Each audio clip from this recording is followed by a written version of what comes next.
Hey there, and welcome. Today, we're going to put on our detective hats and dive deep into the secret life of words. We're talking about all the hidden rules and, the surprisingly complex stuff hiding just under the surface of the language we use every single day. So, let's kick things off with a bit of a puzzle. You can break a law, sure. You can also flout a law. Both work. But while you can definitely break a window, you can't flout a window, right? It just sounds wrong. Why is that? Well, it's questions like these that show us something really fascinating. Language is so much more than just a list of words and what they mean. So, what's going on here? Well, the answer lies in what experts call a linguistic sign. See, every word isn't just a simple label for a thing. It's this whole complex package. It's got its form, its meaning, and all these secret connections to other words. To solve our little puzzle, we've got to understand this deeper structure. All right, so let's get into it and start cracking this code. And the very first step, we've got to understand how a word even connects to an idea in our heads. Okay, so what you're looking at here is called the semantic triangle, and it is key to our whole investigation. Step 1 is the symbol. That's the word itself, T-R-E-E. Step 3 is the referent, the actual physical tree out there in the world. But look closely, there's no straight line connecting the word to the actual thing. That connection happens through step 2, the thought, our mental picture of a tree. A word doesn't point directly to a thing, it points to our idea of a thing. And that little detour through our brain, that's where all the cool, mysterious stuff in language really starts. Okay, time for our first big clue in this mystery.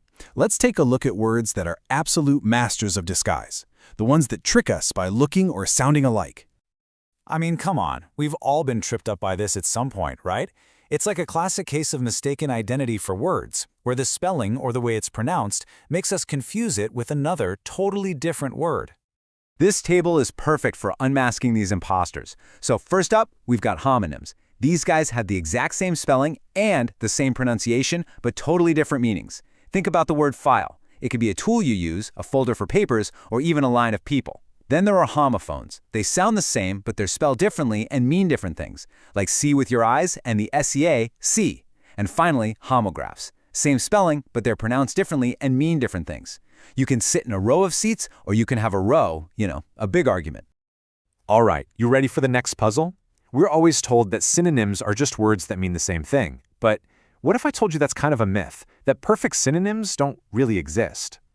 So why is that? Well, it really just comes down to efficiency. Language just doesn't like being wasteful. Why have two words that are perfectly interchangeable? What happens over time is that one word will either start to mean something just a little bit different, or it'll just fade away.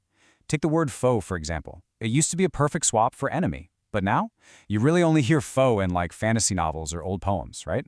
Enemy totally won that battle.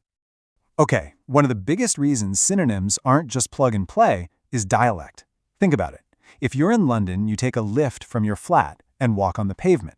But hop over to New York and you're taking an elevator from your apartment and walking on the sidewalk. Same ideas, totally different words. In this case, where you are changes everything.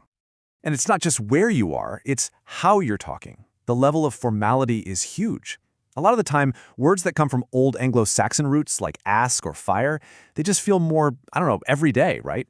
But words that came from French or Latin, like question or conflagration, sound way more formal, a little more academic. And the crazy thing is, we do this switching all the time without even thinking about it. And this exact same logic, it applies to technical jargon too. In our normal lives, we talk about a skull or a cut. But in a hospital, a doctor would be talking about the cranium and making an incision. These special words give them a level of precision that we just don't need when we're chatting with friends. So, we've just seen how words that look the same often aren't. Now, let's completely flip the script and look at opposites. Because, you guessed it, even something as simple as an antonym is way more complex than you'd think. So let me ask you this. Are dead and alive opposites in the same way that big and small are? And the answer, maybe surprisingly, is no. They're not the same kind of opposite at all. And the difference shows us two really distinct kinds of logic at play. Okay, the first type we've got are called complementary antonyms. The best way to think of these is like a light switch. It's either on or it's off. You can't be both. You're either dead or you're alive. The door is either open or it's shut. There is no in between.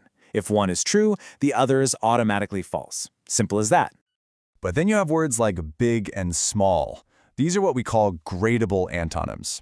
These guys live on a spectrum, a scale. Something can be a little big or very big. It can be warmer or colder. So with these words, you can have degrees and comparisons, which you just can't do with that on-off switch of dead or alive. All right, our final puzzle is a really tricky one. It's a high-stakes language trap that gets even the most advanced language learners. We're talking about the treacherous false friend. A false friend is a word in a different language that looks or sounds super familiar, but, surprise, it has a totally different meaning. So imagine you're learning Spanish. You see the word carpeta, and you think, oh, carpet, easy. Nope. It actually means folder. Libreria isn't a library, it's a bookshop. And éxito, that doesn't mean exit, it means success. It's a classic trap, and trust me, it can lead to some really funny or really awkward conversations. So, wow, after cracking all these different codes, we've basically built ourselves a brand new Word Detectives toolkit, haven't we? We're ready to navigate all these hidden complexities in language. Think about what you have now. You know how to unmask those words that are in disguise. You get that perfect synonyms are a myth, and that word choice has everything to do with dialect, formality, and context. You can tell the difference between a gradable and a complementary opposite, and you know to keep an eye out for those tricky false friends. And look, this stuff isn't just for trivia night. This is about becoming a sharper, more precise, and more effective communicator. It helps you understand not just what people are saying, but why they chose those exact words to say it. So with these new tools in your belt, what word puzzles are you going to solve next?